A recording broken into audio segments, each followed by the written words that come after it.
Hello, people. Editing Rachel from the future. A quick fix. Yeah, I called this episode number 409. Even had a nice little musical number about it. Yeah, it's not 409, it's episode 410. Apparently, turning 40, the brain starts to go. Just kidding.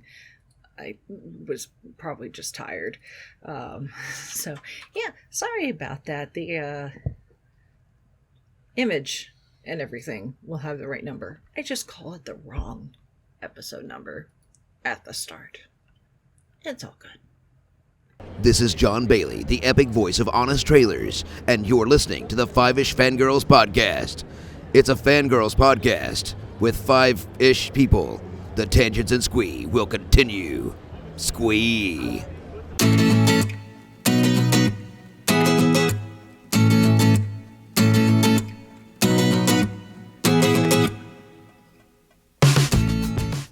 The tangents and squee continue all the way to episode 409. Giddy up 409. There. Got the reference. Of the Fiveish. I only got it because of the cleaning spray commercials. Anyway, of the Fiveish Fangirls podcast. Oh my goodness. I'm pretty sure at least of us, we all went to bed at a halfway decent hour after the Oscars were over, but I can't speak for everybody else. Yeah. Adrenaline kicked in at the end of that one. Last night was a ride, but probably the best way possible. We'll get to that. So Yeah. welcome everyone to this week's episode of the Fiveish Fangirls podcast. So glad you could join us. Let's start off like you do, Rick, with the virtual table and see who's joined us this week. This is Brittany in Belvedere. This is Chrissy in Salt Lake City. This is Holly from Wisconsin. And this is Rachel in Indianapolis, Indiana, and I can't do math. This is why calculators were invented. Yes. Oh my. Not just a good cleaner, but a nice Beach Boys song. Yeah. Yes, ladies and gentlemen, we are a little bit punchy, but we have every Yeah, I was like, if we're punchy, can you imagine how everybody else feels? Yeah, exactly. Fight. Anyway, let's do the news. Not that we have a whole lot, but first up, convention news. Lexington Comic and Toy Expo, which, as we're recording this, is next week. Very excited to go.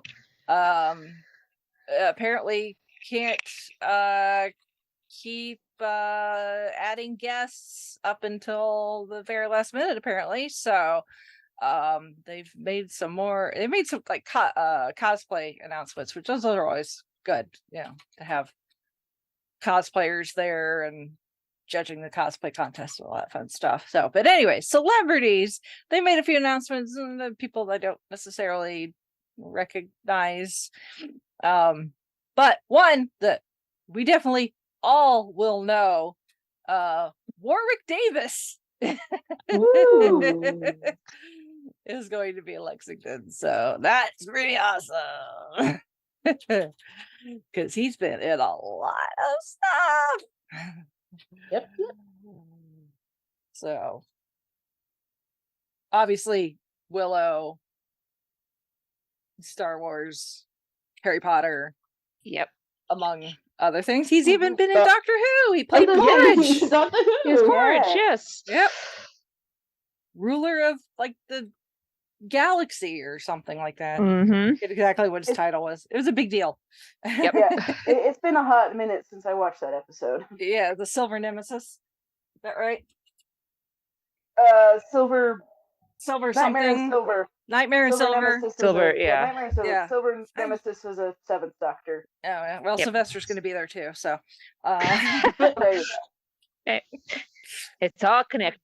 I was kind of right though. Somebody was gonna scream at like, that was from the 80s, you whatever.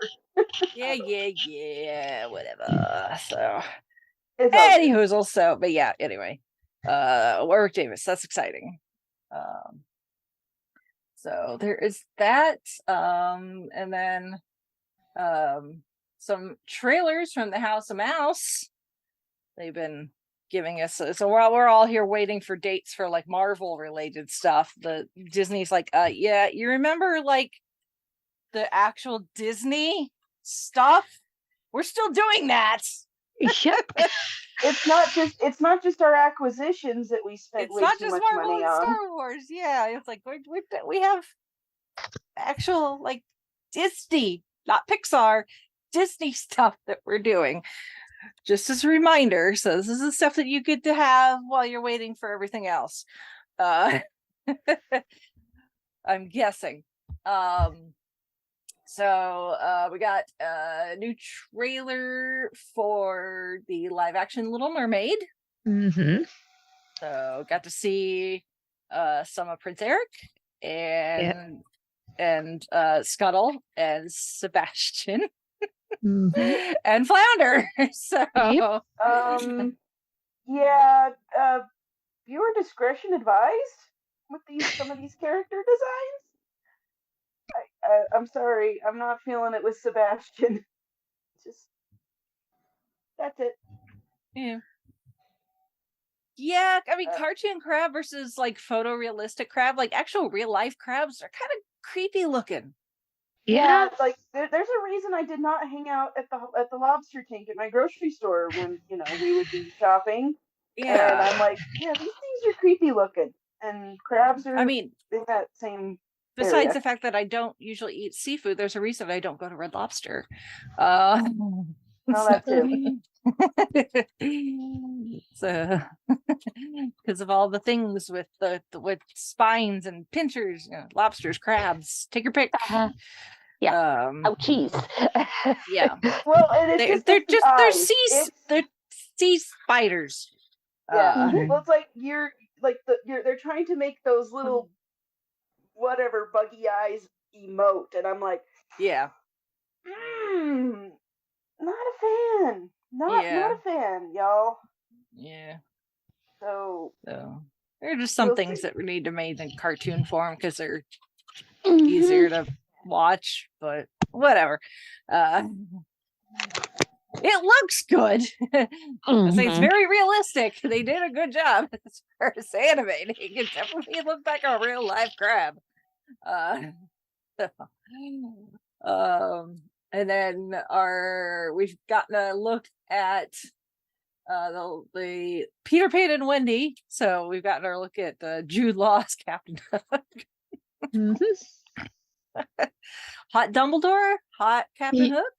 Yep. Kind of, sort of. I think that's just Jude Law, actually. Yeah, that could be. Yeah. I'm like, I've already had a hot Captain Hook, and he has my heart. That's true. I was just like Colin O'Donoghue. I knew exactly. You were reading my mind, Chrissy. Yes. Colin's my boy when it comes to Captain Hook. So, we'll see. Yeah. Anyway, we got our first look at the live action. Although it's not the first, but the most recent live action attempt at making the Haunted Mansion into a movie. This is not Guillermo del Toro's Haunted Mansion. This is not the Eddie Murphy Haunted Mansion.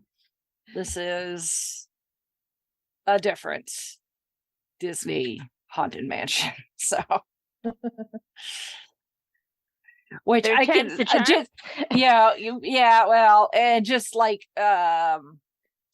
watching just the teaser, and it's like looking for all the Easter eggs from the attraction is so much fun. Yeah, that's the thing about Haunted Mansion. It's like it's already got a good story and setting and everything around it, and it's like this you can't screw this up. Although the Eddie Murphy it's possible. It's possible. It's like it's one of those things. Like, how did you do that? Oh, well, okay. Yeah. So we'll see how this one goes. Nothing is a slam dunk, but I would like Yeah. it to. I would like it to be good. Yeah. So it should be interesting, to say the least. Because I mean, the Haunted Mansion's one of those where it's like it's scary, but it's not like too scary. But they're definitely not hiding the fact that it is scary. Yeah. Right. There are some bits that are kind of, if you're can't see beyond the the smoke and mirrors in some cases, literally, that Disney uses, that you could get a little scared. Some of it's funny. Some of the ghosts and spooks in the attraction are supposed to be funny. Yeah. But some of them yeah. are quite scary, especially the bride. Yeah. Yeah. With her Well, hatchet. okay. I will say this. So our local amusement park, which my family went to a lot when I was growing up, and they have a couple of sort of haunted, scary attractions that still to this day as an adult they freak me out. I don't know what it is, but there's something in those rides that I can't do it. I can't look at it. I can't go through it. I can't do it. So I thought the Haunted Mansion was the same thing. And so, so when we went to Disneyland the first time, everybody pestered me. Oh, we gotta go, we gotta go. I'm like, okay, fine, I'll go. And I loved it. I thought it was so much fun. It was not scary at all for me. And like I said, I'm kind of a wuss. So I just thought it was funny. It was kind of cute in some places, and it's got it's kind of that spooky Halloween creepy vibe that I love about Halloween. And it's like I love the Haunted Mansion. There's so much fun, and it's just it's silly spooky, and I'm like that's my my level. That's what I can do. I can't do the chainsaw slasher, you're gonna die sort of thing. Which is what I feel like our local ones are like. I don't know what it is. It like here we gotta make you feel like this is it. Like no, don't make me. So but yeah, Haunted Mansion is not that. Yeah. So that is kind of it for the news. So moving on to the feedback. That's a feedback from Shalane,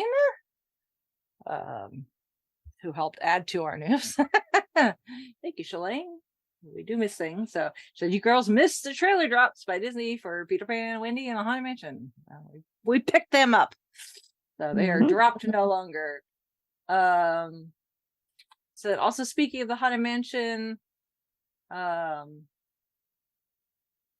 there's supposedly going to be more movies based on Disney attraction, like Space Mountain, which could be interesting.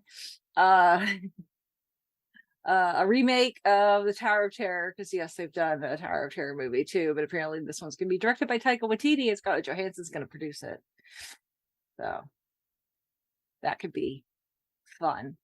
It could be funny. Right. Taika Waititi. Then anyway, Ant-Man and the Wasp: Quantumania I really enjoyed. I've read how Cassie was in the first and second Ant-Man movie. Still trying to figure out how Clint's kids were in Age of Ultron. They were young. Yeah. They were young, and then they got snapped. Right. So they didn't age for 5 years. Cassie didn't. And that's why she's so much older, because she would have been about the same age as Clint's older kids, especially his oldest. In the first Ant-Man movie, definitely. But because she didn't get snapped, she got to age while Clint's kids didn't. So yeah. That I'm sure that makes you're hanging out with your friends very interesting. It's like, oh, we were both 5 before the snap, and now you're 5 and I'm 10. This is awkward. Yeah. So I said, so this is the start of the Avengers Kang Dynasty. Yes, it is. And here's who I think will probably appear in Kang Dynasty: Ant-Man, the Wasp, Doctor Strange, Loki, Mobius, the Guardians of the Galaxy, Wong, Moon Knight, Shang-Chi, Captain America, Sam, obviously. Shuri is the Black Panther, the Marvels, Hulk, and that's it. That's her list. So Guardians, I would say probably not at this point, because with this next Guardians movie, the Guardians are going to go on the back burner while James Gunn's over at DC for the good foreseeable future. I think the Guardians after this. Not that the Guardians characters can't come in and be directed by someone else, because obviously they did that with the Russo brothers would have been directing those actors in the Infinity War and Endgame. But yeah, I'm sure that this Guardians movie will leave things open for them to come back, but I imagine that the Guardians, at least as a whole, we're not going to see again for a while. Yeah, I don't think there'll be very many Guardians movies. Yeah, we're definitely not getting another Guardians movie for a while, but just like they're in the best hands when they're in James Gunn's hands, and he's not available for the foreseeable future. So, but the rest of them, yeah, I could definitely see them being involved in some form or fashion. As far because it's going to be all hands on deck to take down Kang by the time it gets to Kang Dynasty. Yeah, it's going to be all hands on deck, assuming that it's multiple Kangs at that point. So that's definitely a good roster, and then you throw in the Young Avengers, and that's a good number of heroes. So. And she says, I went back and rewatched season 1 of Loki. Probably a good idea. I should probably do that too. She said, plus, who knows if there will be a sequel to Eternals? Yeah. Yeah. She says, I was right. If it happens, it happens. If it doesn't, it doesn't. I'm okay either way. Yeah. Just bring them in to other things. That's fine. So I was right. That was Bill Murray from the trailer. Like, yep, there's no mistaking Bill Murray's face. considering he appears in the trailer and he just looks like Bill Murray. He doesn't look like he's playing someone. He just walks in like, I'm Bill Murray and I'm wearing this outfit. Yep. Yeah. It's basically a cameo. Yeah, pretty much. I'm Bill Murray playing Lando Calrissian playing Bill Murray. Yeah. More or less, yeah. Yeah. Yeah. Says, I always wondered when they were going to get MODOK in the MCU movies, because he's in the comics and the animated series, like the Iron Man animated series. Yeah. Like I said, it went on our review. They've been trying to get a live action MODOK for a very, very long time. It's just, I think I figured why they pushed back the Marvels to November is because Disney has a lot of movies coming out this summer, like the ones we just talked about. I think she's right. Yeah. And then she sent a follow-up. She says another hero. I think maybe she means heroes. Although it could just be one. Just to tease us some more. That could appear in Kang Dynasty, the Fantastic Four. That could be a good way to bring in if we don't get the Fantastic Four before then. Right. Supposedly we're supposed to get the Fantastic Four before we reach Kang Dynasty, but we'll see. Yeah, there's been a lot of shuffling going on, so yeah. For this, that, and the other thing. I mean, it's not always a bad thing when stuff gets shuffled around. Right. But it also is kind of annoying when you're looking forward to certain things. Yeah, and you have to, like we said, put it in pencil. Yeah, write everything in pencil. So, thank you, Shalane, for your feedback. As always. Well, speaking of movies that have definitely come out, because they won awards. Yes. Yes. Indeed. Well, A couple of them won awards. All the rest of them just sat there and kept their seats warm. Yeah. And reminded them it is an honor to be nominated. Uh-huh. Exactly. Yeah. 23 categories, folks, which we got all of them. Yep. On TV this year. Yep. All 3 hours and 40 minutes of it. Uh-huh. So we got all the categories. There were only 3 movies that won more than one statue. Yep. All the rest of them either won one or in some cases won nothing. None. Some were shut out. Yeah, like you lose. we get nothing. Good day, sir. Yeah, so Yeah. our heartfelt apologies, I guess, to the Banshees of Inisherin, Elvis, Tar, Triangle of Sadness. Yep. Sorry. Yep. They were there because, hey, we actually have to have several nominees for these categories, but yeah, you're not winning. Yeah. I feel those like are just the best. Those were just the best picture nominee. Yes. Yeah, I feel like those like a lot of these were there. And I had this thought after. Oh I yeah, was and the on Fablemans. The Fablemans didn't win yeah, anything either. I had this thought after I was on Gold Standard with Titanic, because we were talking about, like, did the Academy make give half of the Best Picture winners won something. Yeah, so I had this thought, and I think it applies here. After I was on a Gold Standard talking about Titanic, and Nick poses that question, did the Academy get it right? And we go through all that, and it's like that was like Titanic was a movie that audiences loved and critics loved. So the Academy would have been stupid not to give it, or they would. It was like, of course they're going to give it that, give the Best Picture award to that one, because there would have been riots if they hadn't. And I think it's the same thing here with Everything Everywhere All at Once. I'm not taking away anything from this movie, because by all accounts it's amazing, and it seems like it definitely deserved the accolade. But it's kind of like, anyone's just one like, oh, I wish any of these others had won. It's like, no, it was going to this one, and you know it. Yeah, because Nick and I were in Zoom the entire time, watching it on our respective ends, and just commentary with each other as essentially team captains. And obviously from doing Gold Standard for as long as we have, almost 3 years now, and doing covering 70 plus award ceremonies, that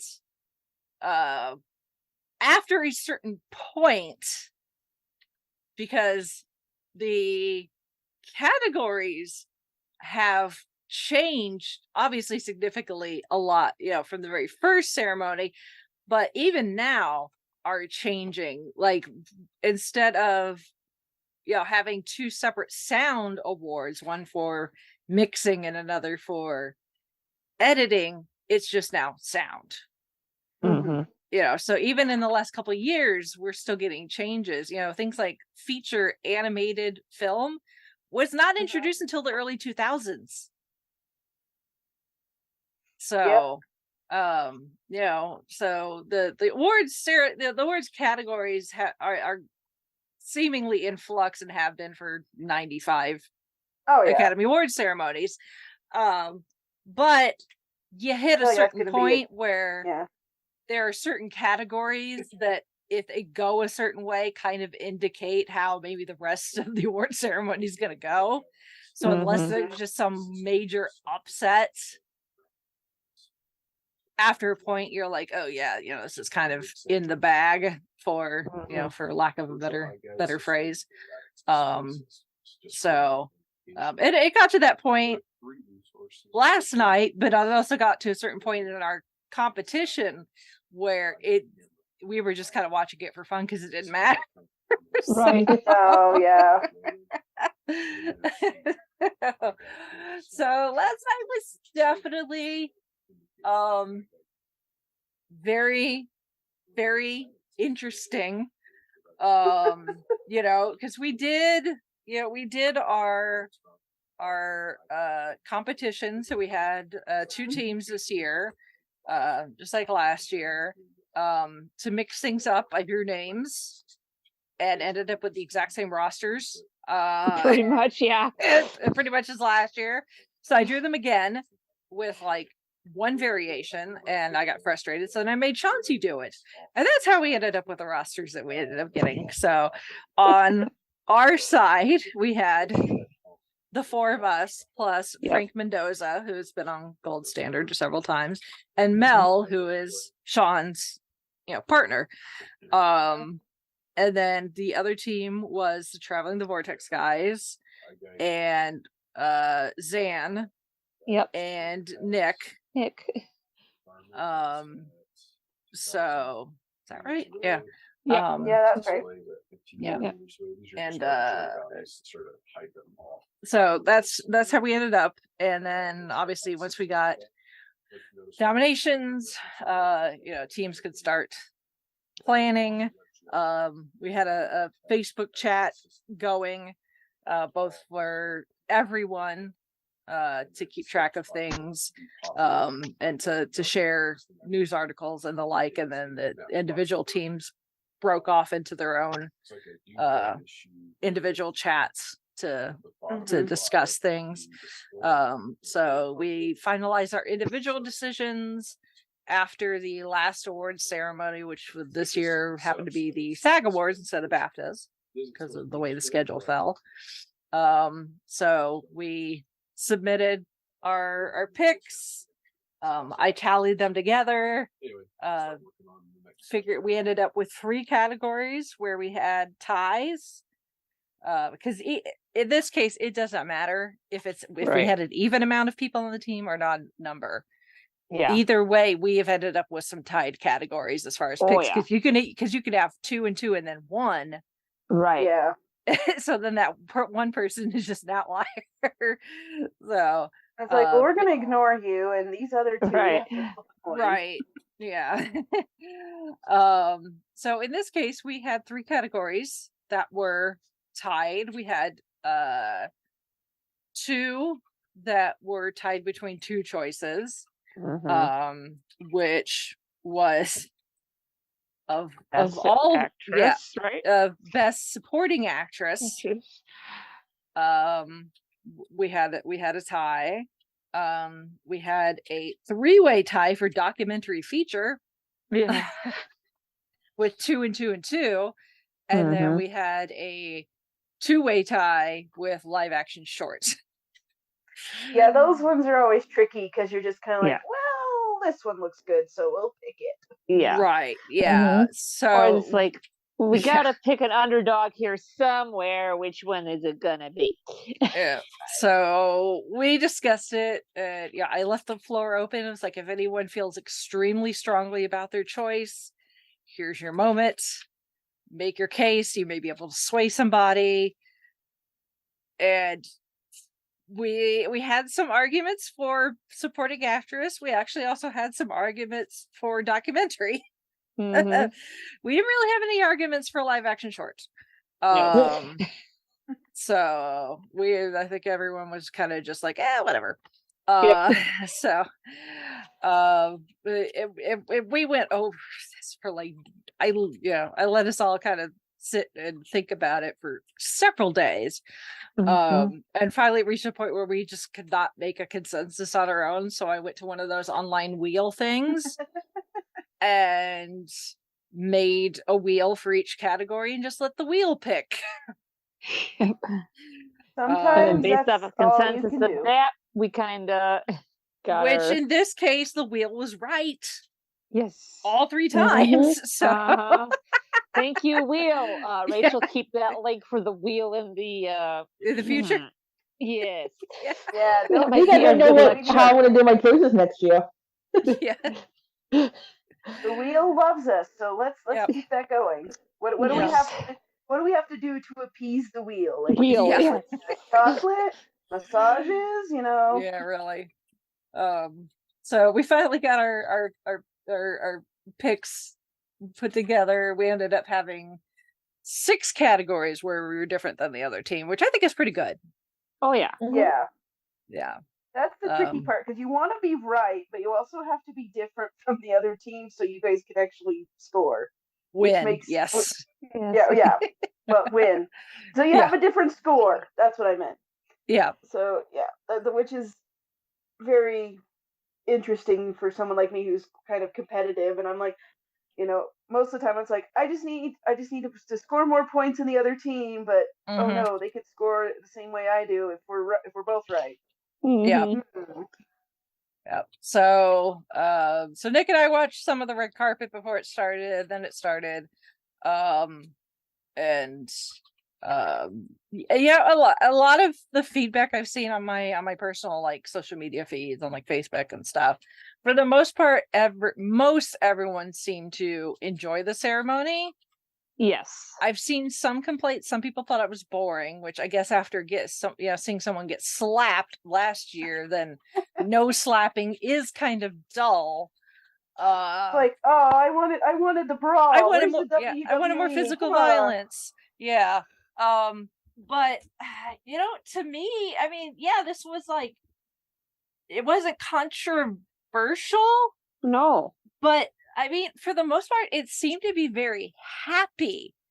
Yes. Like, yes. Even though 2 movies, and especially one, like, took home a crap ton of awards, every time that they announced a winner, just everyone seemed to be genuinely happy. Well, yes. Because the movie that won is one that people actually liked.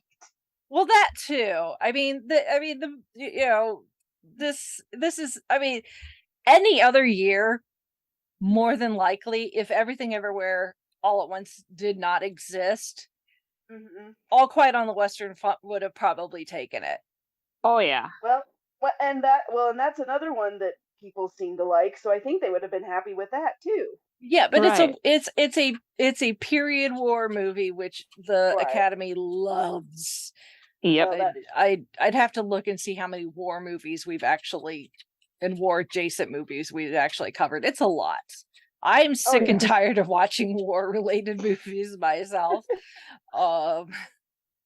So but at the same time, it is a genre movie. It's not a period piece, it's not a biopic, it's not a musical, it's not some dramatic uber personal tragedy type things. I mean, obviously some of these there's some Venn diagram overlap, like you can have a war movie that's also very tragic, something like Schindler's List, where it's a period piece, it's technically a war movie, but it's also very tragic. This one, it's just funny because you have Marvel that's doing their whole multiverse thing with their phase 4 and 5. And then all of a sudden, here's this movie it's basically a family drama. It's like, how does this family interact with each other? How do their relationships, how do their relationships evolve? How do they, how do parents parent? How do husbands and wives? How do all these things, all these family dynamics that everybody knows, and everybody understands. And yes, this definitely is made.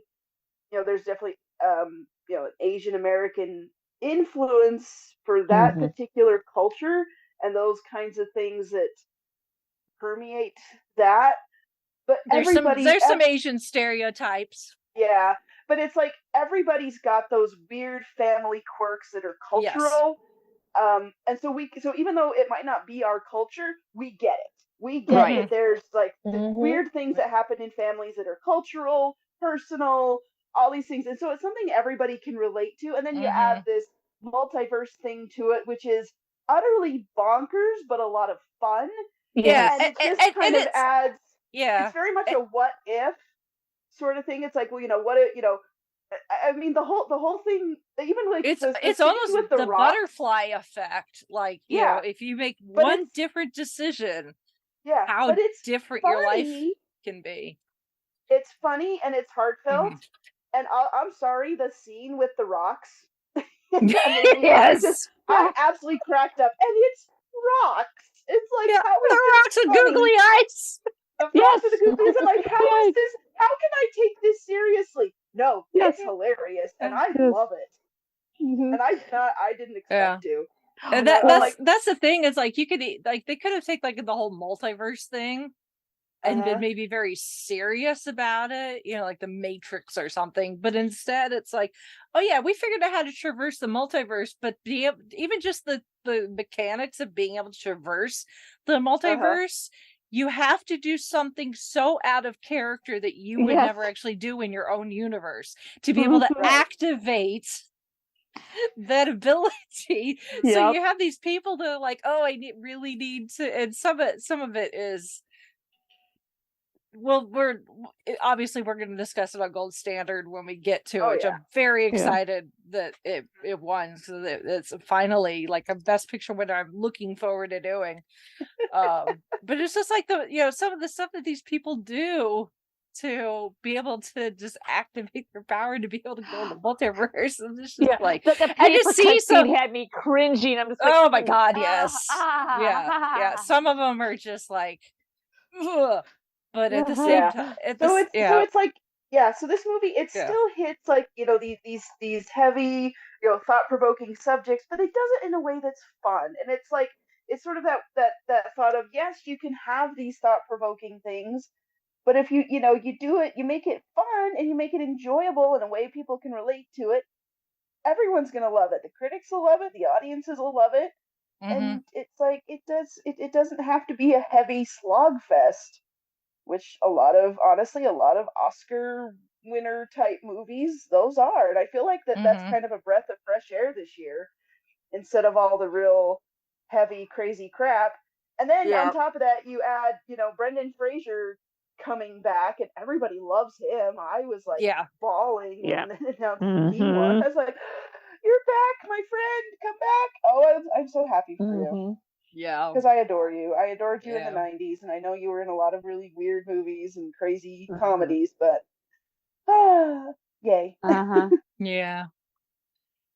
So it's like it. I think that's why, because it really seemed like the awards that were being handed out were very, this time they actually seemed like they were deserved.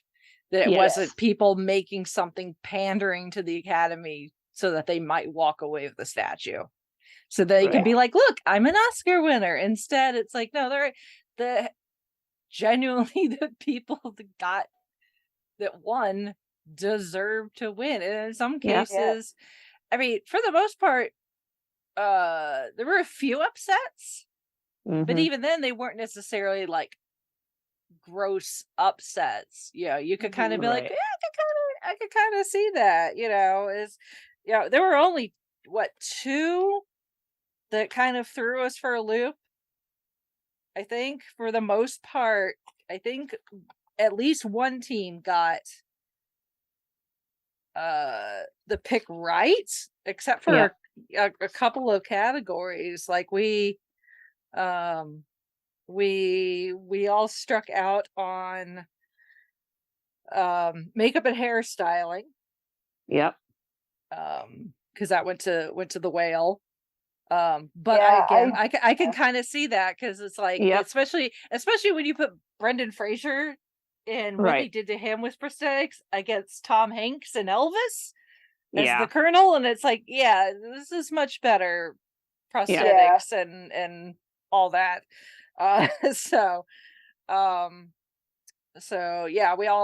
We scratched out on that. We scratched out on production design, which from what I've read also left some people scratching their heads at why All Quiet on the Western Front would have won production design, because that's not normally one that goes to war movies.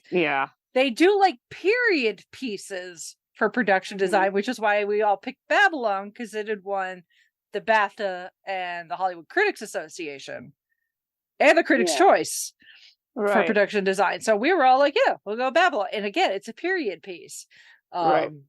but we struck out on that. And then I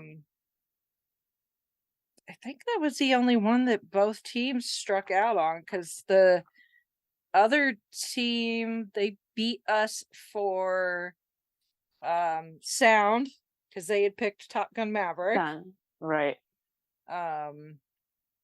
And they also beat us for adapted screenplay with women talking. Yep. Which I can kind of see. I think that could have gone either way. Right. Actually, based on the awards that those movies had won going up to it. So, but other than that, we were pretty much spot on. Yeah. So it just came down to it eventually reached the point where like we pulled ahead pretty early on. And then they started to catch up, and then at one point we were tied, and then they pulled ahead with a few points ahead of us. Yeah. And then we pulled ahead. And then it got to the point where, it didn't matter. But it got to the point where whatever category, all we had left was best actor, actress, and picture left. Right. And actor was the linchpin on whether we would tie or they won outright. Yep. So and we tied. We tied. So then it didn't matter. Yep. For the last two. But to quote Homer Simpson's, "We're both losers. Yeah. We lost." Yeah. But I mean, it was such a fun ceremony. I mean, other than the bit where when Jimmy Kimmel went out to ask random questions to people in the audience. That was the only time I quick switched, because I'm just like, this does not feel right. Yeah, it's obvious that they cringe. They needed. I mean, even Jimmy was like, "Yeah, I'm out here because they're changing stuff on the stage, so the camera needs to be pointed this direction, and it's not time to go to commercial, so we got to do something." So, and then Cocaine Bear came out.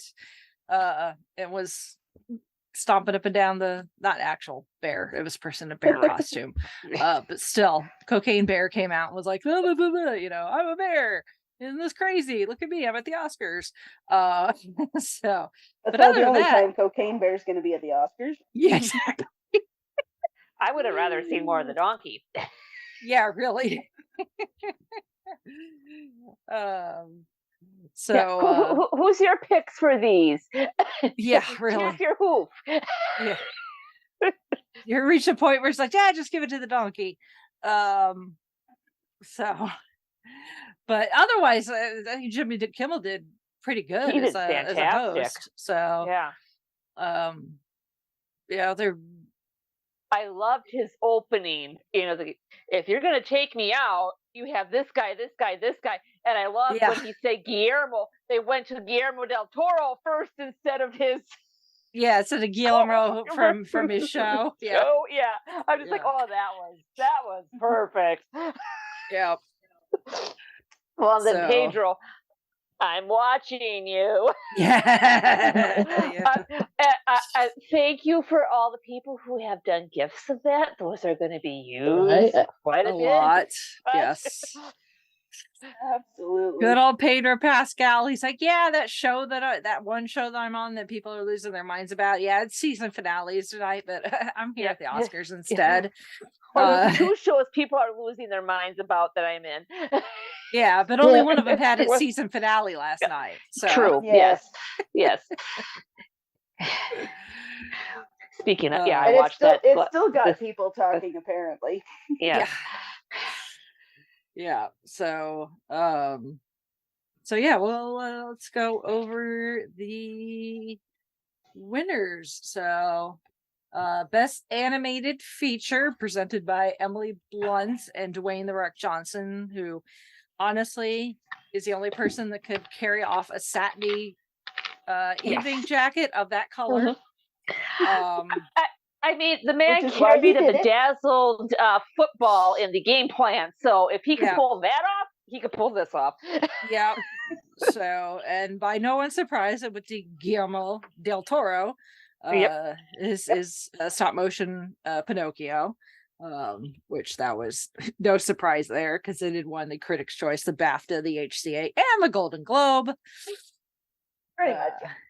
Yep. And then I'm trying not to cry here, Ariana DeBose, because some of these categories that they traditionally have the previous year's winner present for the current year. So in this case, for supporting actor and actress, they had Ariana DeBose, who obviously won for West Side Story last year, and then Troy Kotsur, who won for Coda last year, presenting the Best Supporting Awards, and the Best Supporting Actor getting teary-eyed again.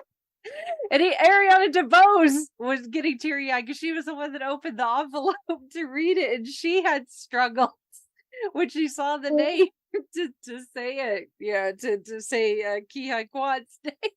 So like just like everyone in Hollywood was just like behind Ki-Hai Kwan like the entire time. So Yeah. Nick and I were wondering what kind of reaction he was going to have, if he was going to be just like, you know, obviously excited, but was he going to pull like a full, like, what's his face from Life is Beautiful, the Benini, that came literally climbing over the seats and then like kissing everybody he could kiss. He's Italian, so, you know, it's kind of forgivable. You know, if he was going to go like full Benini, or if he was going to be more subtle, he was in the middle. Very similar to his other acceptances, obviously, where he was very excited, and he is adorable. You know, his adore. You know, he name dropped the Goonies in his acceptance speech. I mean, you know, I'm gonna link it in the show notes. There's a video I found on YouTube of some of his other fellow Goonies reactions, but Corey Feldman recorded himself as it was happening, watching it on the TV. So it was really cool to see. We'll see Corey's reactions. And then I guess at their post, you know, when they have to go speak to the press before they can go party, and he was saying that during one of the commercial breaks he wandered over to Steven Spielberg, and Steven Spielberg was like, you know, you now have a new thing you can call yourself. You can say, I'll say I am an Oscar winner. So, but yeah, it was so adorable to see him win. I'm just like, a short round. Dr. Jones, I got my Oscar. Yeah, so it was just, he was so cute. And then our Best Supporting Actress, which Nick and I we're talking about it, and actually was doing some research actually before the when we were still watching the red carpet, because I was curious of when the deadline was for Oscar votes. Because you know, we'd been talking about how early on in the season it was Angela Bassett. You know, Angela Bassett. You know, she won the Critics' Choice, the HCA, the Golden Globe. Obviously Carrie Condon won the BAFTA, but that's what the BAFTAs like to do. They like to give it to someone who's a native. Right, country. Yeah. Little home field advantage. Yeah, if there's someone from the UK nominated, let's give it to them. Or close enough. So, but then Jamie Lee Curtis won the SAG. So, and she started winning at some of these smaller, but not necessarily less important, but obviously not as well known unless you really pay attention awards. So we're like, oh, Jamie Lee Curtis, she's picking up some steam, which can happen. We've seen this happen in years past. And I think that's actually what happened last year with, was it Jessica Chastain? That could be. I think she started picking up steam partway through the season. And Nick and I were postulating if Jamie Lee's sudden, pickup of traction would have mattered when it came to votes. And so I looked it up, and at least according to the internet, which is always right, the ceremony was on the 12th. The deadline to get your votes turned in was the 5th. Oh, wow. No, yeah, the 5th. So yeah, people could have seen Jamie Lee Curtis starting to pick up traction and decide to vote for her. Okay. And that probably is what swung it her way, would be my guess. But yeah, I really think that between her and Angela Bassett, that I think it was close. Honestly, I think it was really close.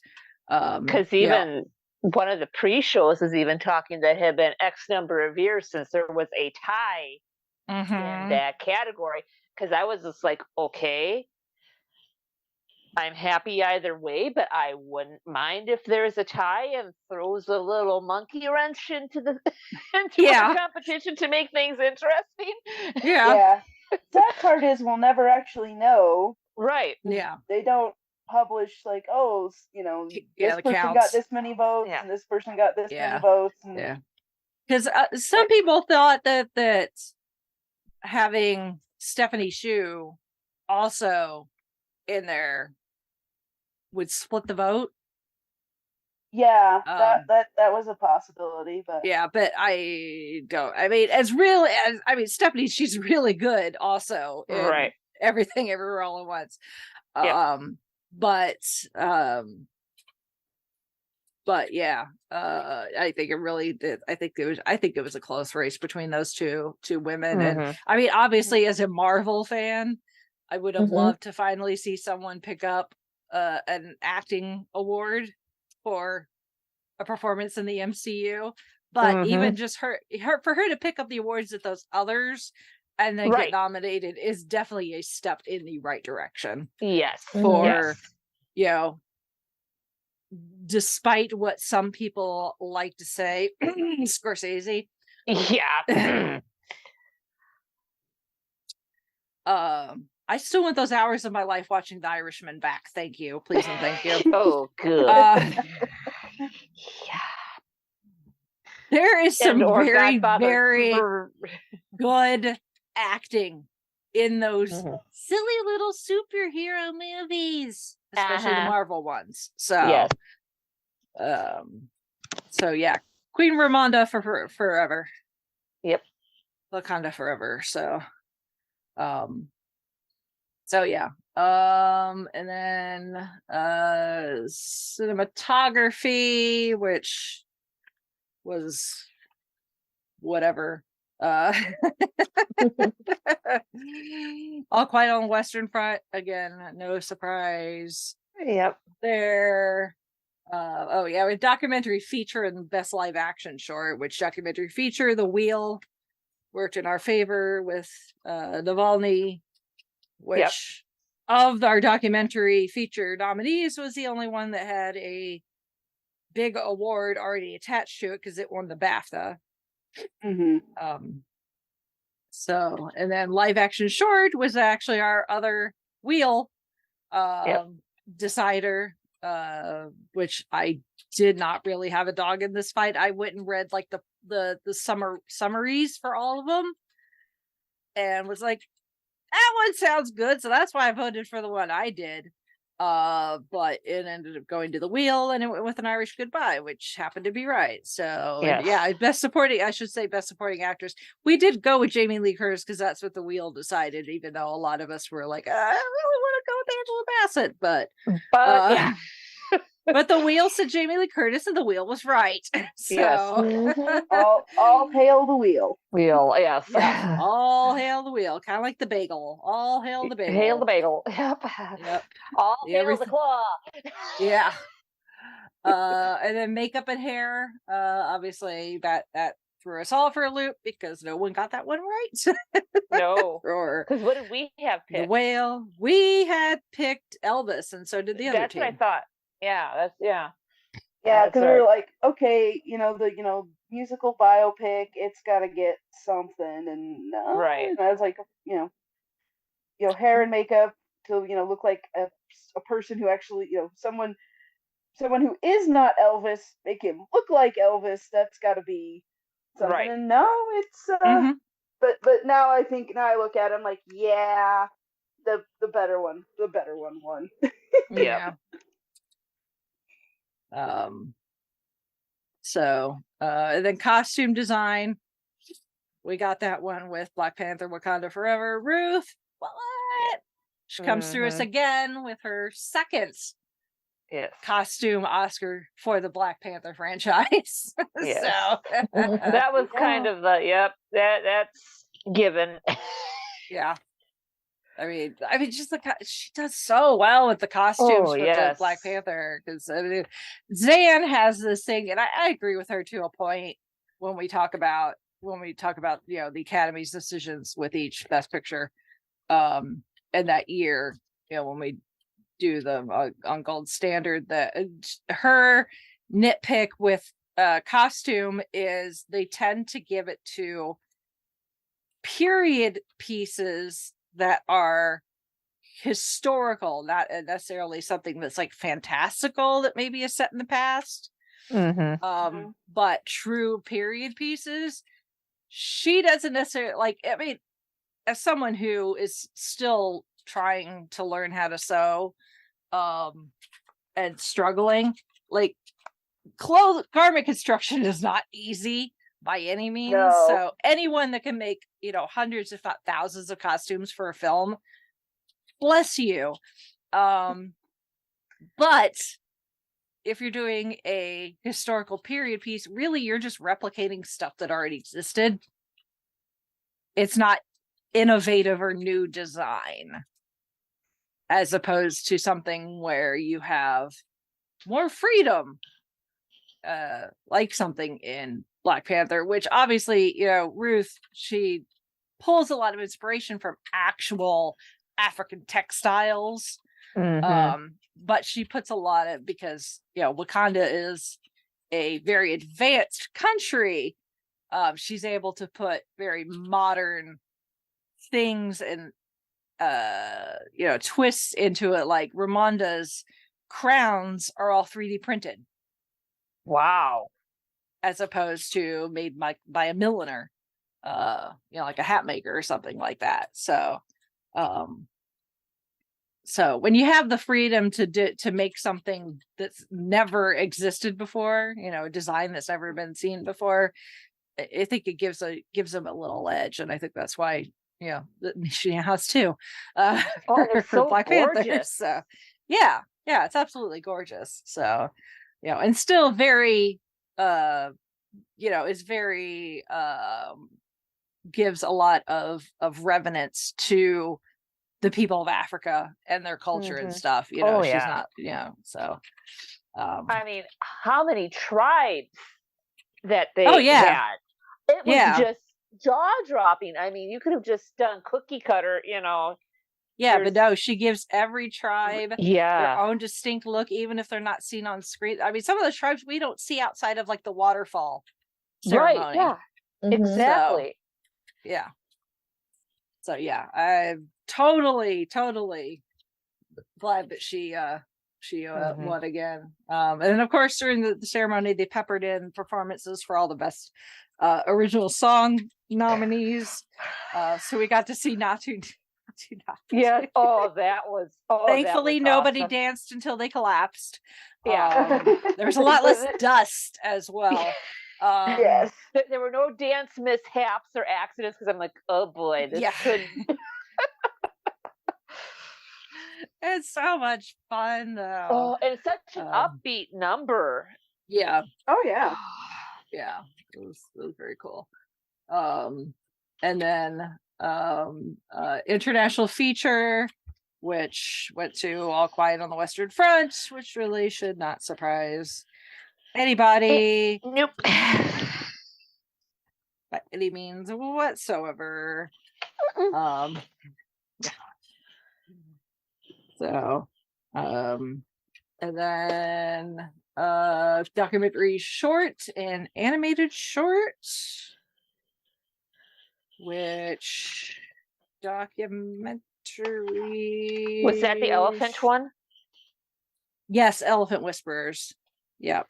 I went to the Elephant Whisperers, which both teams agreed on for that one, so that kept us scored as is. And then animated short, we both got as well for The Boy, the Mole, the Fox, and the Horse. So Yes. as much as I was rooting for My Year of Dicks, I was afraid that one was going to win just because, I don't know, it just seemed The like title, subject matter, a very Academy thing to do. I mean, even Nick was asking what it's about. Oh, so it's, I mean, the name does bring forth a makes you, I think, probably makes people assume that it's the story is a certain. It's not dealing with mean-spirited angels from a certain TV show. No. It's not a year of hanging out with Dick Van Dyke. Right. No. Yeah. And other people named Richard. Yes. Yeah, bunch of people named Richard. I mean, it is about sex, but it's like a teenage coming of age. The TLDR is there's this girl, she's a teenager, she decides that she finally wants to lose her virginity, and then she spends the next year trying to decide who she's gonna do it with, and then spoiler alert, at the end she doesn't do it with anybody, she decides to wait. So but it's all about her trying to be meeting and going out with these guys and trying to decide if they're the ones worthy enough for her to lose her virginity with. So it's not as bad as one may think based on the title. It sounds like a generic Judy Blume novel. Let's kind of here. Yeah, it kind of is. The Boy, the Mole, the Fox, and the Horse was a lot more heartwarming. But that's which I think is very in keeping with the theme of this year's Oscars, which I'm really proud of them for doing that. Yeah. Which that one's about like found family. So yeah, it kind of gives me Winnie the Pooh vibes. Yes, I will never say no to. Yeah. And then production design, which is one that both teams lost out on because it went to All Quiet on the Western Front. And then original score, we lost out on, but the other team did get right with All Quiet on the Western Front. So sorry, Mr. John Williams, you'll have to settle for 54 nominations. And so many wins. He broke his own record. Like when we talked about him several years ago, and we talked about how he had the record for the second most wins behind Walt Disney. And then he also had a record for some sort of record for nominations. I don't know, like he was second or first for most nominations or something like that. And then he broke his own record being nominated this year for Banshee or for The Fabelmans. So so he broke his own record for nominations, but did not win. But I think he's okay with that. Oh yeah. So. Like, I'm MF and John Williams. Yeah. Like, I think he wins at life. I at this point I don't think he'd know what he would do with another Oscar statue? It's like, if I Where am I going to put this? Yes. Yeah. I don't need to find another bookshelf. I do not need to move to make room for one more little golden statuette. Yeah. At this point, he probably has them out in the garden shed. Probably. He probably uses some as lawn gnomes. Paperweights. White elephant gifts at Christmas. Like, I didn't like that movie so much, so you can just give that to someone. Yeah. Like, here, someone. That movie was okay. It wasn't necessarily my best work. So I phoned that one in and I still won. So yeah. Yeah. Oh, the paperwork. Oh, that's being held down by the Jaws statuette. Yeah, exactly. Down over that way. Yeah.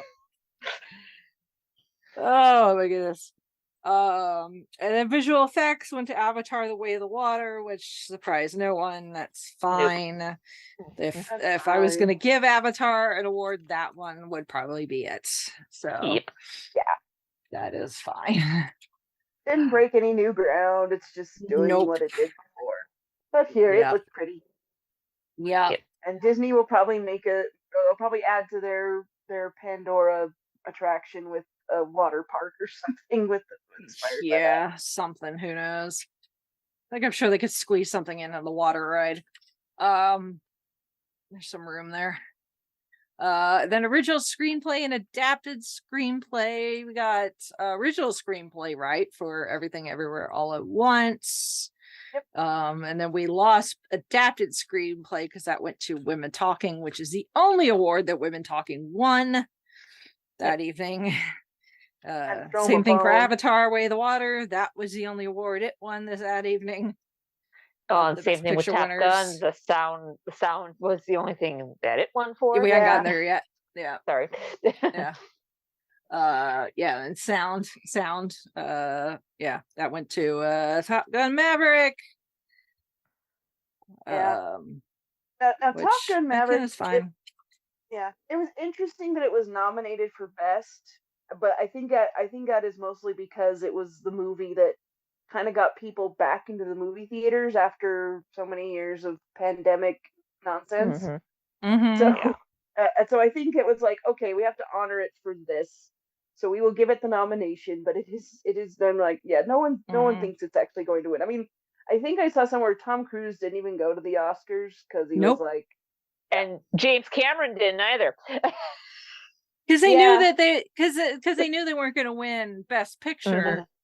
Right. Which is what they would have needed to be there for. Visual effects went to the visual effects guys. Sound went to the sound guys. So it had nothing to do with them. It's fine. I mean, Avatar and Top Gun, they made buckets of money, so they'll be fine. Yeah. So I was somewhat sarcastically, kind of, sort of, questioning why Top Gun Maverick got nominated for visual effects anyway, because it's like, is it really a visual effect if Tom Cruise is still literally flying the plane? Even if they're doing like some CGI stuff around him, he's still flying the damn plane. Yeah, there was a lot of there's a lot more practical stuff. It's like, I mean, I guess if you're talking about practical visual effects, but it's kind of a blurred line right now. Maybe they'll have a practical effects category somewhere down the road, because we need a practical effects category. We need a stunt category. Yep. Yes, I agree there. Yeah.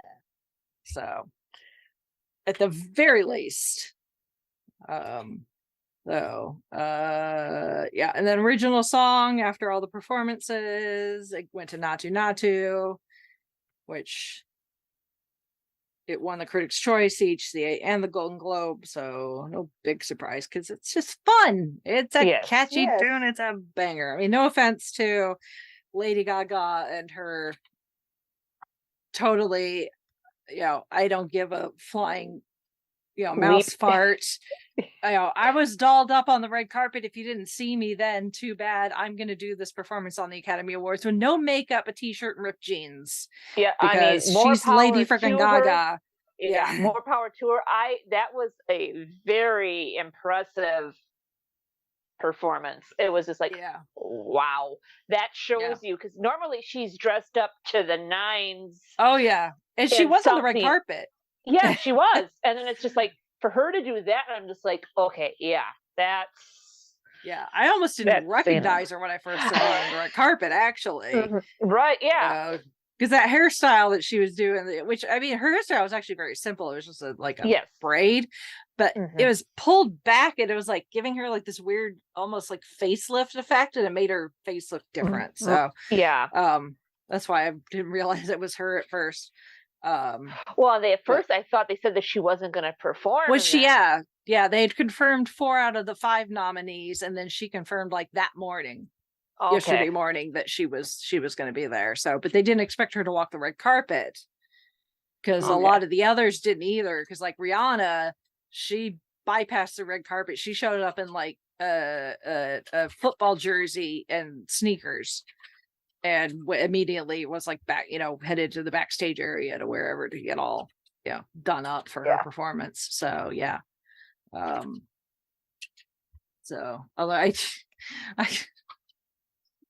I speak, and then I speak sometimes and realize that what I just said is like, no, absolutely, you were on the right track. So during the performance of This Is a Life from Everything Everywhere All at Once, which is this like very visual, appropriate for the film, and I'm Nick and I are just chatting and whatever, and I'm like, what sort of talking heads kind of craziness is this? And then I realized, no, that is David Byrne from the Talking Heads.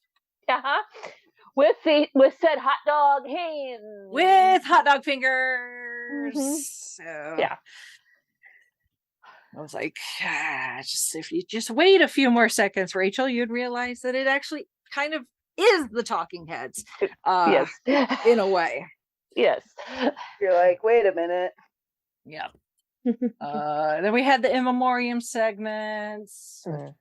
John Travolta being all teary-eyed because Olivia Newton-John was the first person to be shown.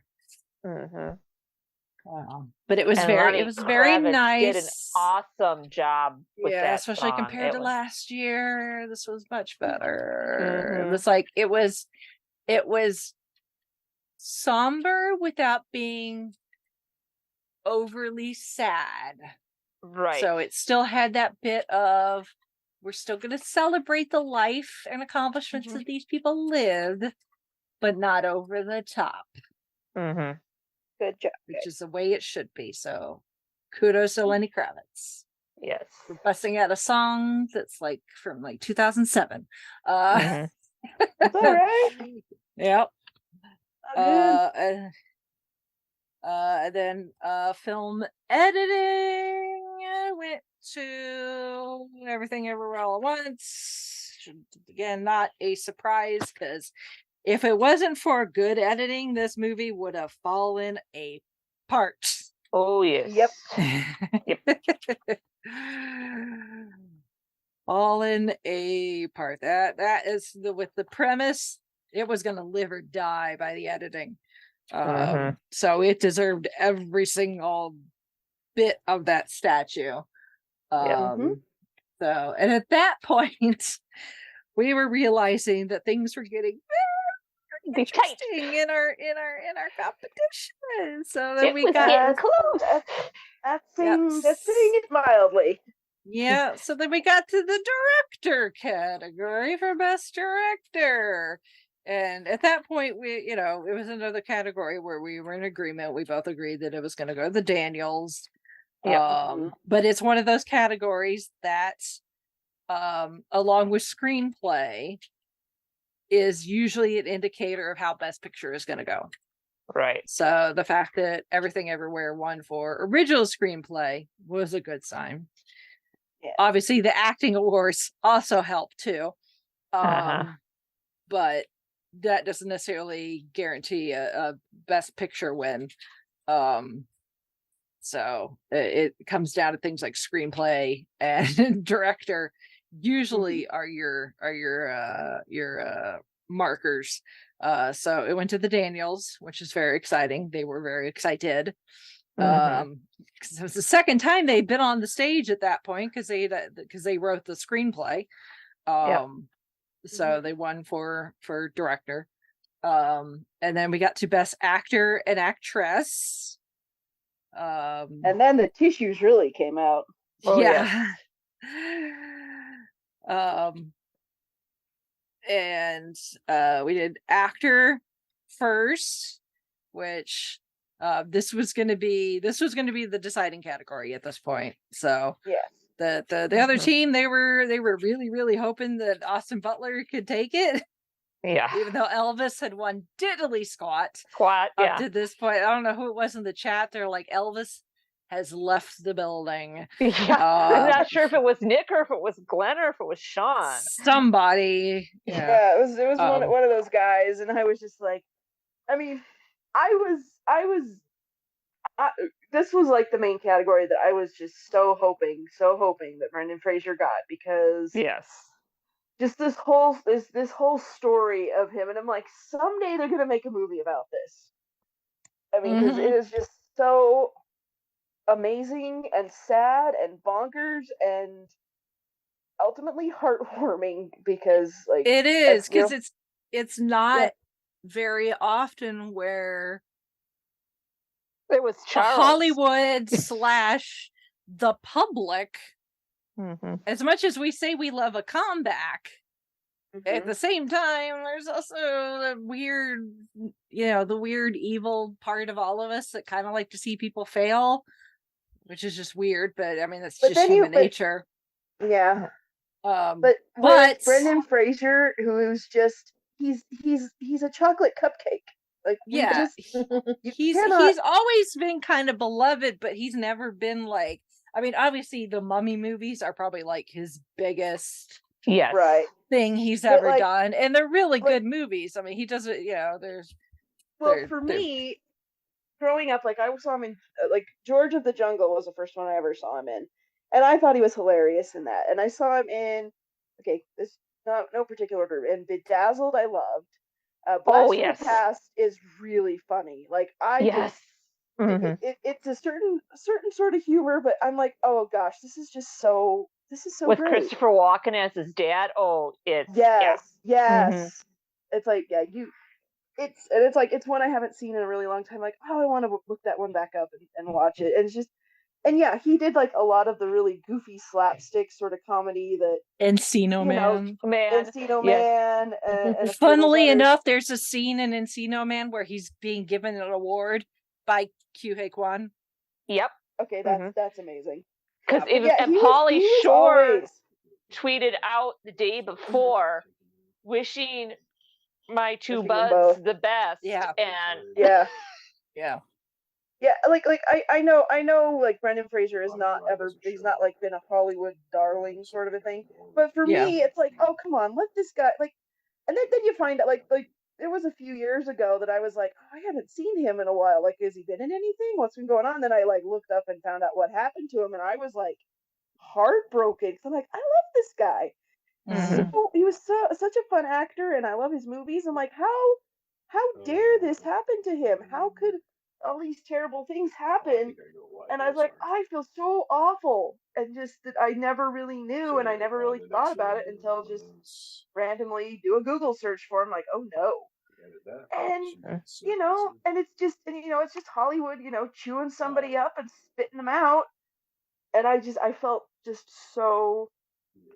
I was like angry, sad, all of it, just because I really liked him, and he just always seemed like a really genuinely fun and sweet person. I mean, anyone can be a certain way in interviews and things, but then he started showing back up. I'd seen him at some video of him at some conventions and in interviews and things, and it just like, he was different, but kind of in this way that he's like, everything is like, he doesn't take anything for granted, and that he's just very complimentary and happy, and very fortunate to have what he has. And I'm like, if everybody in Hollywood could be like that, like that's what we need more of. That's him and Kyuhei Kwan should start a club. Yes. Because they both of them have been like, when they were younger.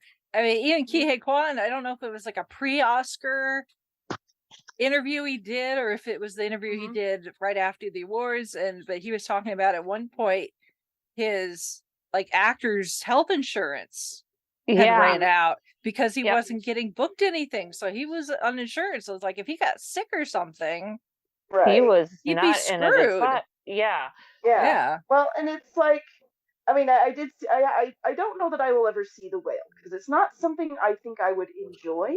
I know the general plot, and I know what the premise is about, and I think it would be too hard for me to watch. I think it would be too sad. Yeah, but there is that scene where he's like saying, you know, he wants to have done something right in his life, or I'm not quoting it properly, and I'm like, and I look at them like, that's him. That's not the character necessarily. I mean, it is, but like that's him just channeling all this coming out, and I'm like, yeah, you deserve this. You deserve it, and I'm just so happy. And thank you for The Mummy because The Mummy's amazing. But it was just. I don't know. I'm just so happy for someone who I don't know if I want to call it a childhood idol of mine because it was more like my teenage years, but gosh, I love him. I just and it just kind of goes to show like, hey, Hollywood, you can actually not be dicks for once. You can actually give a good guy a happy ending and not you know prop up all these scumbags that you continually you know put forward. So, and it's some like, people are worth giving the opportunity for them to you know whatever situation they found themselves in, whether it's because of their decisions or somebody else's decisions, because I mean we've seen that with some celebrities where they make dumb decisions. I'm looking at you, Robert Downey Jr. You know, but managed to get their head put back on straight, turn it around, finally surround themselves with people that are willing to support them and show them the right way. You know, like you know, Kihei Kwan, you know, obviously his story's different, but like he managed to get this role via his, I don't think he's necessarily his agent. I think he's like his legal representative, but it's the kid that played Chunk in the Goonies. So the Goonies squad. Goonies never say so it's like, you know, it's like you get yourself surrounded by the right people, and even someone who seemingly has been just like lost to the annals of time, and like, oh yeah, I remember that person, I wonder what happened to them. They can be like, I'm here, I'm back, baby. Look and at it doesn't me. happen very often, but when it does, it's like, celebrate that person, celebrate what they've been through. And I mean, with Brendan Fraser, the vast majority of what happened to him was not his fault at all. It was a situation. It was certain people just we unfortunately we've seen that too, where like people like steal money and do all sorts of awful things because they're connected to somebody who's famous. And it's tragic, especially when it's like the nice guys. Or they put their trust in that person, and that person just royally but you know, I'm happy.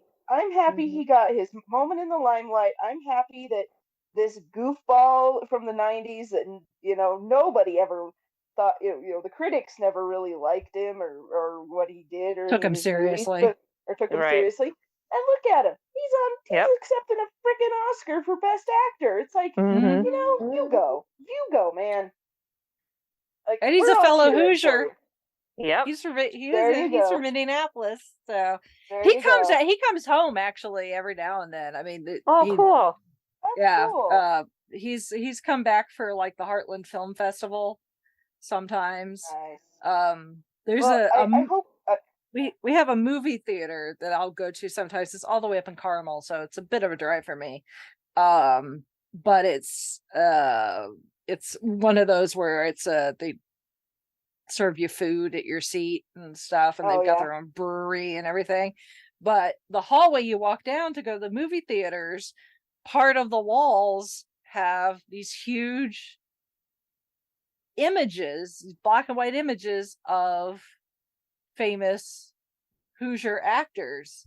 And we've got Greg Kinnear, he's one of them. Doug Jones, which is funny because I don't know if most people actually know what Doug Jones's face actually looks like. But Brendan is one of them. So I was go there to the movies and I see Brendan's face and I'm like, oh, look at you. Hello, Hoosier. You did good. So he did good. Hometown boy done good. Yes. So I hope we get to see him in a lot more things, whether it's Oscar worthy or just fun crowd pleasing type stuff. I'm just happy that he's back. Yeah. And please don't do any of your own stunts anymore, honey. No. Yes. Leave that to the professionals. Yeah. Or Tom Cruise. Tom Cruise. And save your body, please. Brendan Fraser knocked it out of the park in the DC TV series Doom Patrol. I mean, it's a little bit on the raunchy, risque side. And Nick was saying, like, yeah, he is good in it, but it's his voice. Yes, it's a robot. So yeah, there are some scenes with him not in the robot suit, but most of it is him in the robot suit. But still, it's good. The acting shines through. Let's put it that way. So yeah, that one, I feel like that announcement just was like across the world. Everyone's like, oh my gosh, yes. Yes. Yeah. Finally. Yes. So vindication. No Austin Butler. We've been telling you for all these years he's a great actor. Yes. Just because he was playing opposite the Looney Tunes at one point doesn't mean anything. Yeah. Exactly. Although his role, if you ever seen the adaptation of Inkheart, he plays the dad. He's great in that one too. Oh yes, that was a good Yeah. I remember that. So anyway. And then the best actress, which should not surprise anybody. I was quote unquote making threats. I say that with the most amount of sarcasm possible, going to the best actress, because I was like, if Michelle Yeoh does not win this, I will swallow my microphone whole. Yeah. And Nick was like, don't do that. You will hurt yourself. Right. Or my gift with Big Bird. We ride at dawn. Exactly. At dawn, exactly. we ride. Yeah. It's as good as the rest of the cast and everything all at once is. I mean, obviously, because 3 out of the 4 acting awards went to that movie. So there is a reason. Because the entire cast is really, really, really well. But I mean, this movie, it is Michelle's.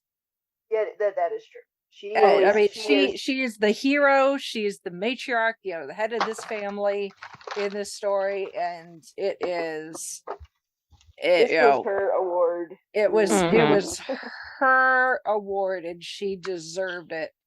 Absolutely. So it was actually kind of funny because like the official Star Trek, I can't remember if it was the Twitter or Facebook, like one of our captains just won an Oscar, and I'm like, and she was actually the best captain on that show. Oh, and yes, on Discovery. Died in the first episode, so there you go. Why'd you have to kill her off so soon?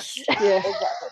But she won an Oscar, and Michelle Yeoh's great. I love her. Yeah. I don't have the same connection to her as I do with Brendan Fraser, but I have grown to love what she does and her performance.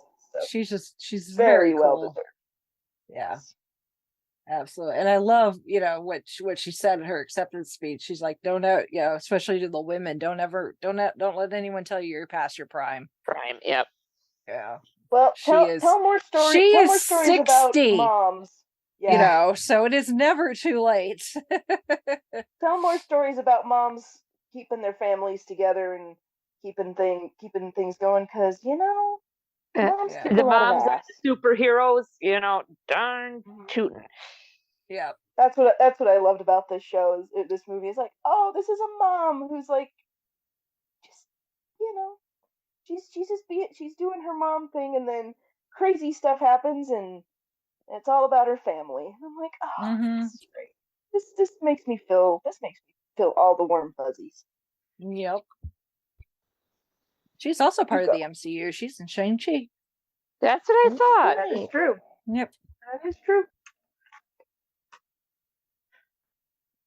Oh, and then Best Picture, which went to Everything Everywhere All at Once. Which at that point, it didn't matter because it was a tie between the two teams, but still. I think at that point we didn't really care because we were still just excited to like finally, as much as I have been, introduced to some enlightening films by doing Gold Standard, and obviously finally being able to say, yes, I've seen this movie that people talk about all the time and how wonderful it is, even if I don't necessarily agree.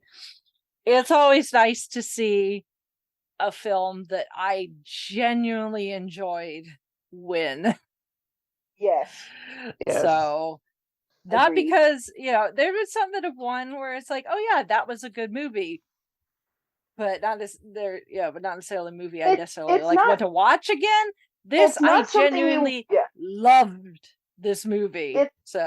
Most Oscar nominees or movies that you're like, oh, I'll watch it because it's a nominee and I'm doing this thing and blah blah blah whatever. But this one, it's like you wanted to see this, or people talked it up and said, no, this is a great movie, you should go see it. Well, and that's the thing, is like it had been talked up so much, and I didn't really know anything about it. I knew who was in it, but I had no idea really what the premise was, even just based on like some of the bits of trailer and like images I've seen. It is no way indicates what exactly you're going to experience with this movie. But if it had been talked so much that I was kind of concerned that maybe it would be overhyped when I finally got around to watching it. And then I finally got around to watching it, and I'm like partway through this movie and I'm like, oh my God, this is amazing. Yep. This is everything people have said it was and more. Yeah. And you do. You think, oh my gosh, is this really worth the hype? Like everyone's talked about it.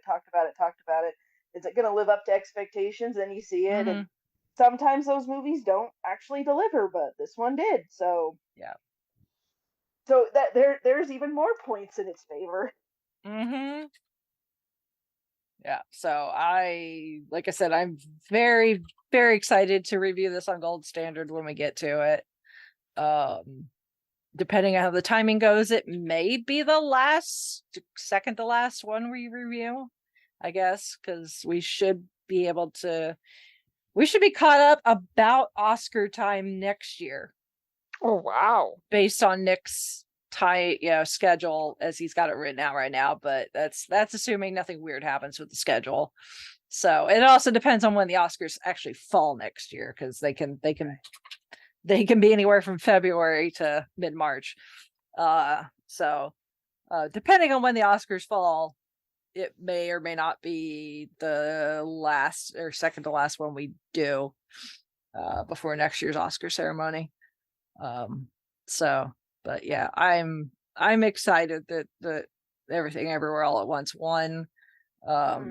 It is an absolutely amazing film, and you definitely need to I've been telling people it's like one you definitely need to watch, especially if you like the superhero genre already, then odds are you're going to like this for the action and kind of the multiverse premise, because it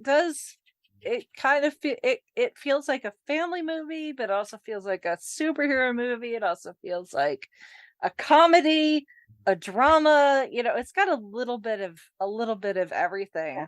But it doesn't really feel like a mishmash of like you had no idea what you were doing. It's very cohesive. Yeah. But it's not a movie to watch if you know you're potentially going to be distracted, you Right. have to give it your full attention. Yeah.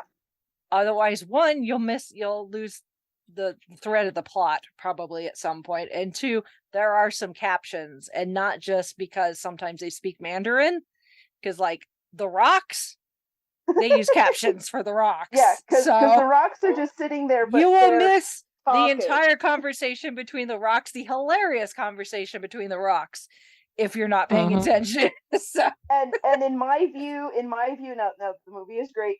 In my view, the rocks is my favorite part. Yeah. Just of how like they're talking rocks, but they're not actually talking, and it's the characters, and it's good. It is so. But in the context of the whole movie, yeah, you have to have everything. But the rocks crack me up. Yeah. But it deserves your absolute full attention. Otherwise, you're just gonna be like, I don't get it, like, because you're not getting the whole thing. Yeah. So that's my one caveat with the film. So yeah.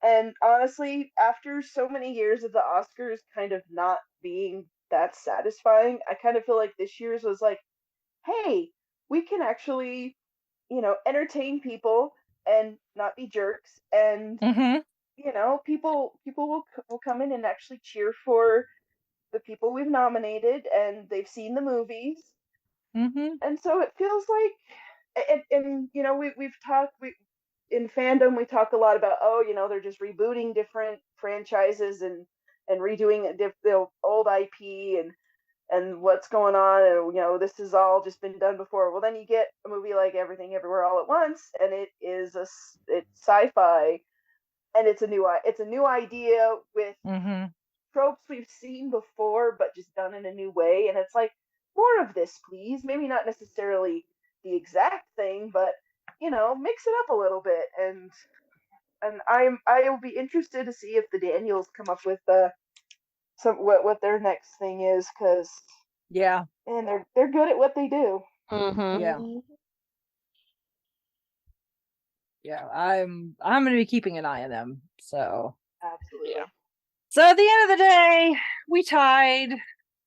We did with the other team with. How many did we end up getting right? What did it end up being? 18 to 18, I think. 18 to 18, something like that. Yeah.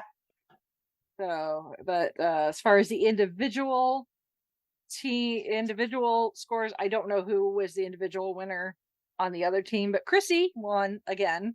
Yes, nice this year. Chrissy. And I am serious. I'm not a film buff. I mean, there's movies I like, and there's I don't really get into the whole nitty gritty culture of it. I'm kind of more of an outsider looking in. I honestly have no idea how I keep winning. I know, and I think I said the same thing last year, and it's still the case this year. That I mean, it was pretty close between us. I mean, you ended up with 18. Yeah. And the lowest was 13. So it's not like I blew anybody out of the water, but it's still like but still 18 out of 23 is pretty dang good. In general, but it's just I think it's funny because it's like I go at it like uber scientific, like I'm pulling up Wikipedia entries and looking at like the other awards that these things have won that might indicate and it's like I am like a mad scientist trying to make my own personal picks, and then I end up with 14. So. And which is still pretty good. I mean, everyone got at least half of them right. Yeah. Right.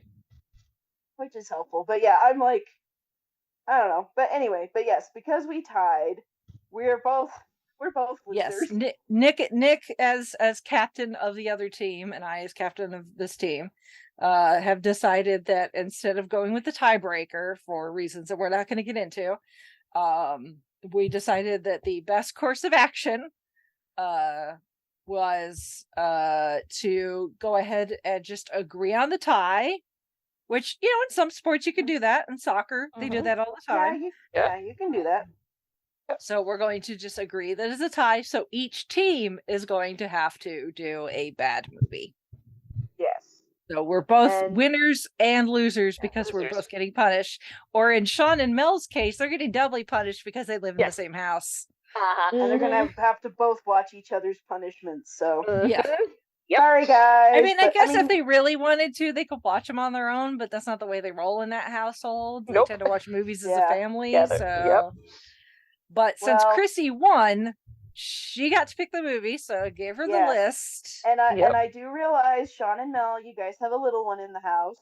So, and I also thought of this one as a potential before I perused the list we had. So I'm picking a movie that I watched as a kid, and I liked as a kid, but as an adult, not so much.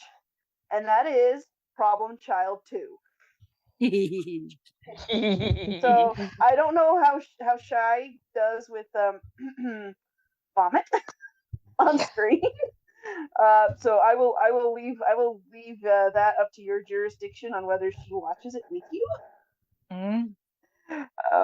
But yeah, so that's the movie, not just for for the team, but Mel was on our team, but yes. So that's our challenge, and we will await whatever the other team decides to throw our way. Yeah, like they have until the end of next week to hand us our punishment or prize, depending on how you want. I guess it depends on what the movie is, right? So that's true too. That's true too.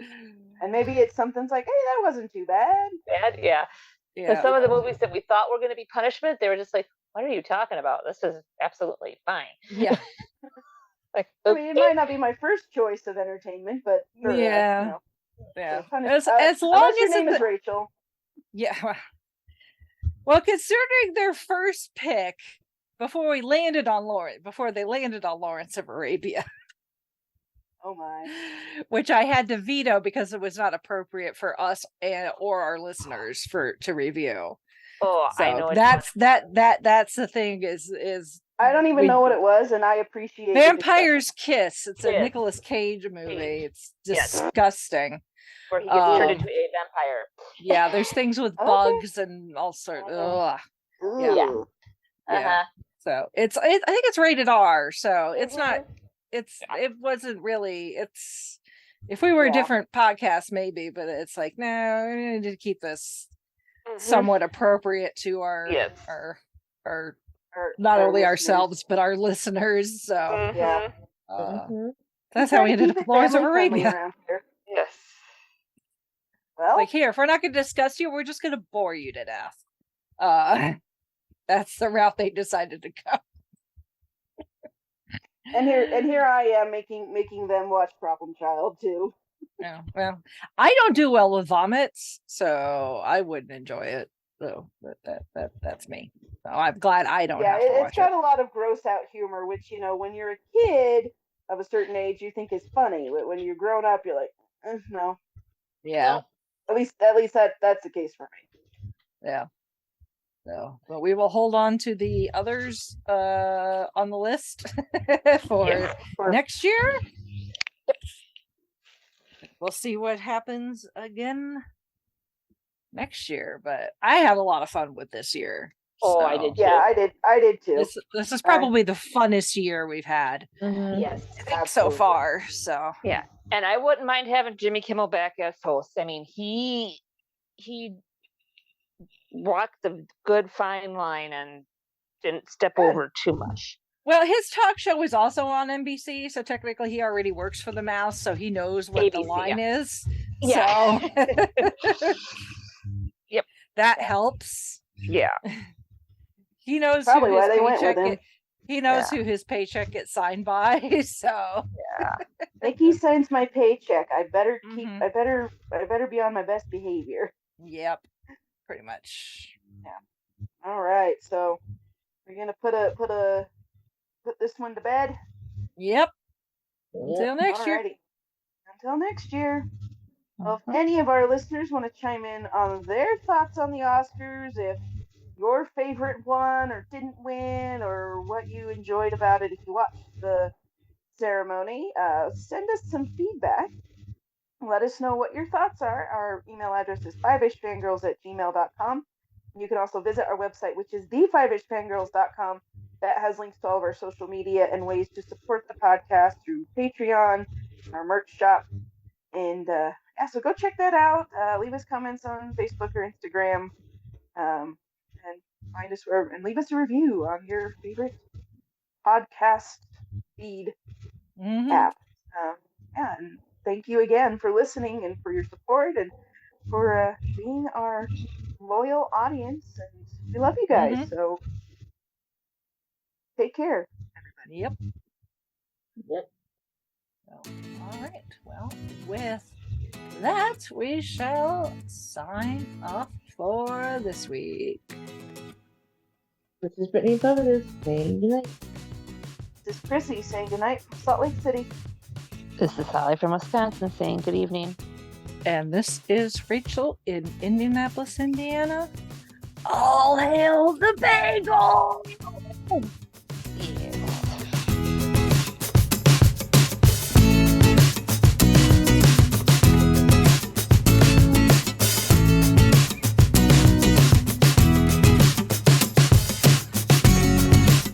Thank you for listening to the Fiveish Fangirls.